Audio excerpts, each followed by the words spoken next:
Hello, this is Mikey B. Zan, and this is a comprehensive tutorial on how to animate lightning and think about lightning as you draw. The defining qualities of lightning are the intense brightness and the fast, erratic movements. The way you draw lightning is totally up to you and the style you're going for. Lightning tends to have zigs and zags, squiggles and wiggles, loops and swoops, wobbles and wobbles, and chaotic branching paths. Even very linear lightning strikes have some variation in direction. Here's a simple formula for drawing lightning. Start out with a single squiggly line that changes direction a few times on its path down. Using the first line as a guide, we can build out the lightning, adding as many or as few supporting lines as we like. Add thinner, secondary lines moving around the main lightning strike for a more electric feeling. These secondary lines can go with the flow of the main shape, or branch off like tree branches that decrease in size with each branching path. Now we can build up the design by adding thickness to the form. The corners where the lightning changes direction tend to increase in size. These corners can form sharp hooks or open loops with negative space inside. You can exaggerate and accent these twists and bending areas to make the shapes more punchy and powerful. Probably the most important effect to enhance the believability of your lightning is adding glow and blur to the drawings. Duplicate the layer, add blur and glow to the duplicated layer on the bottom.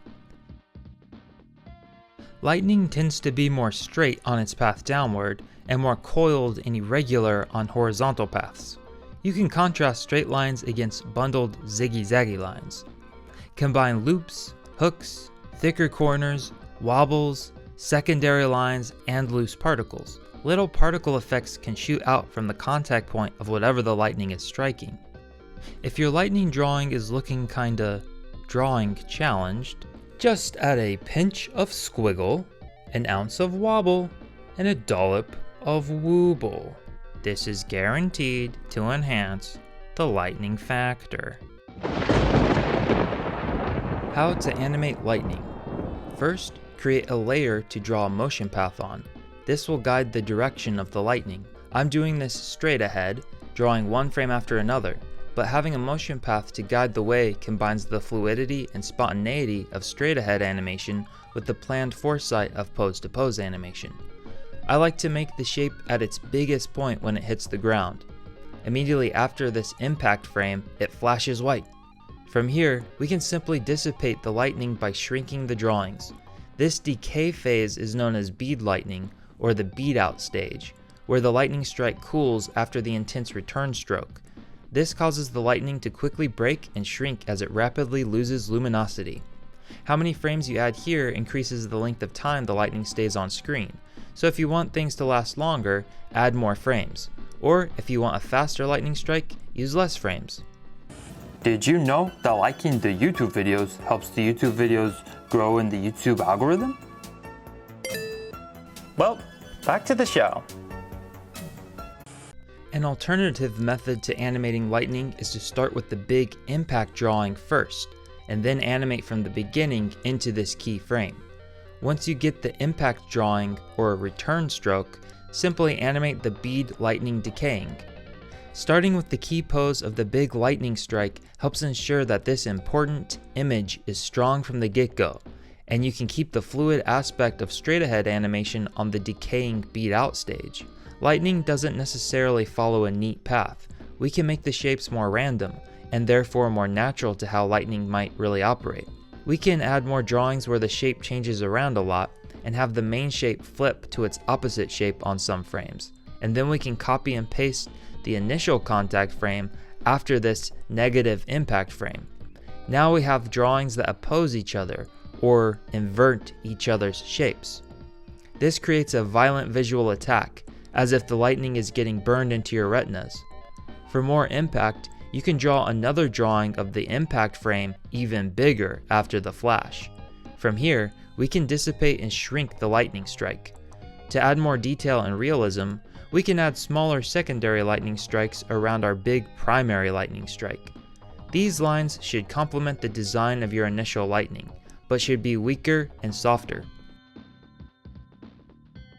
If you want the lightning to flicker as it dissipates, Just add blank frames in between your drawings to make it flicker as much or as little as you like.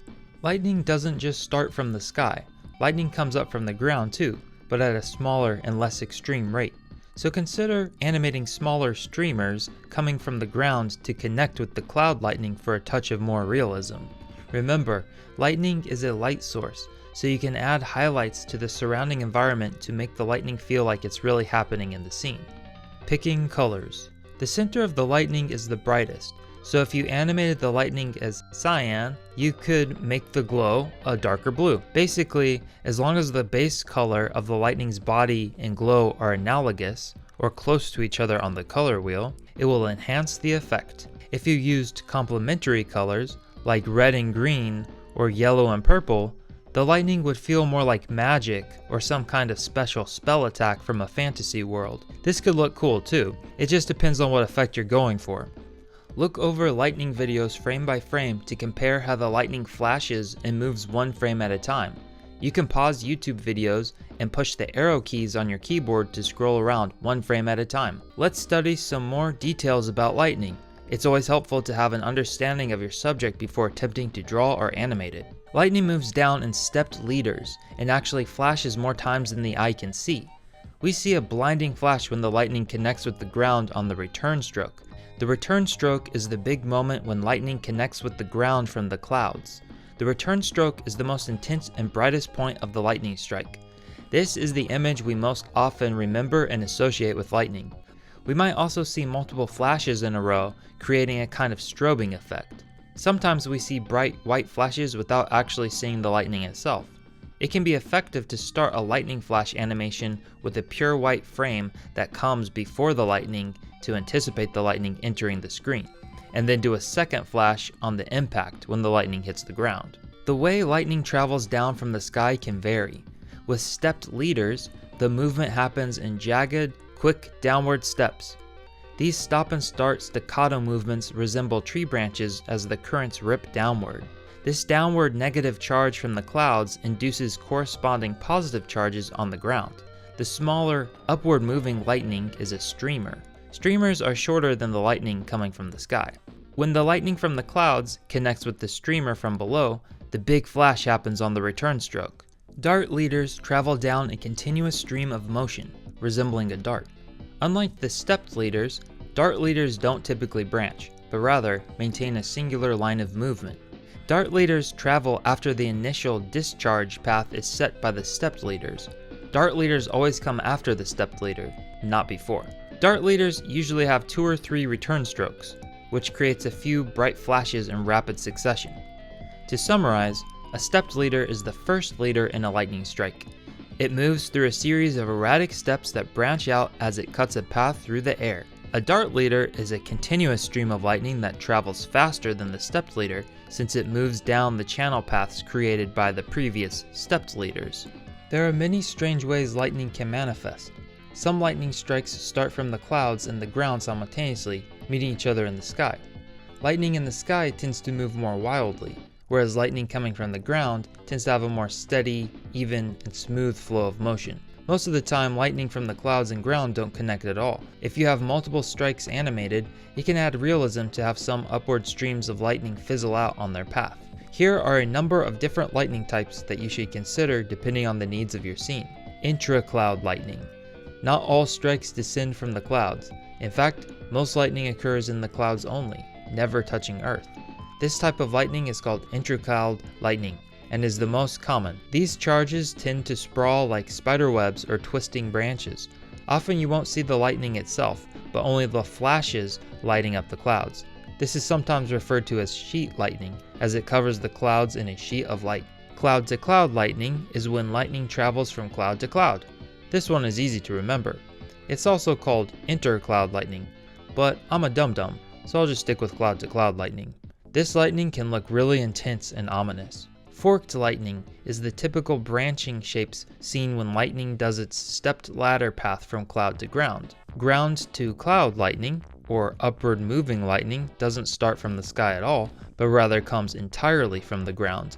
Tall structures and mountain peaks are perfect candidates for triggering this unique ground to sky lightning. Bead lightning. lightning broken up into smaller pieces as it decays.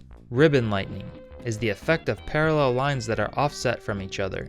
You can achieve this effect easily by duplicating the lightning layer and offsetting this duplicated layer slightly off-center. From here, simply lower the opacity of the offset layer.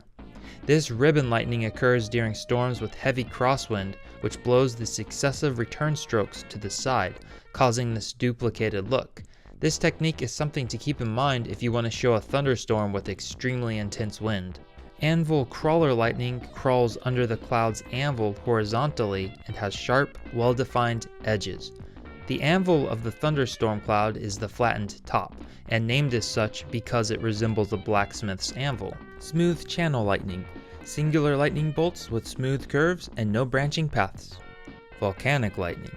Volcanic lightning is caused by an erupting volcano itself, rather than thunderstorm clouds.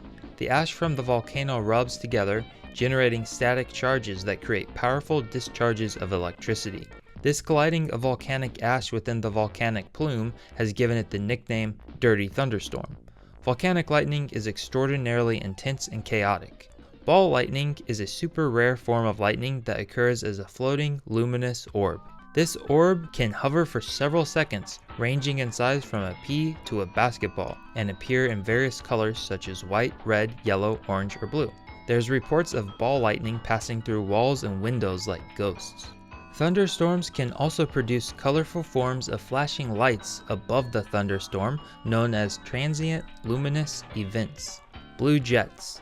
As implied by the name, blue jets have a blue color and exit the cloud by jetting upwards.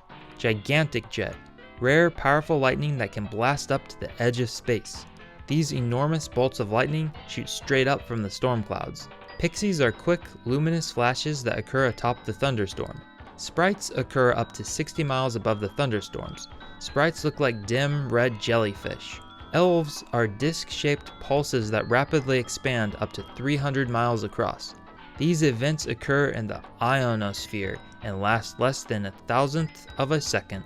You can download the How to Draw and Animate Lightning PDF ebook over on Patreon by joining the Art and Animation tier. This also includes PNG sequences of some lightning effects. You can drop these PNGs into any animation software to study how I animated this stuff frame by frame.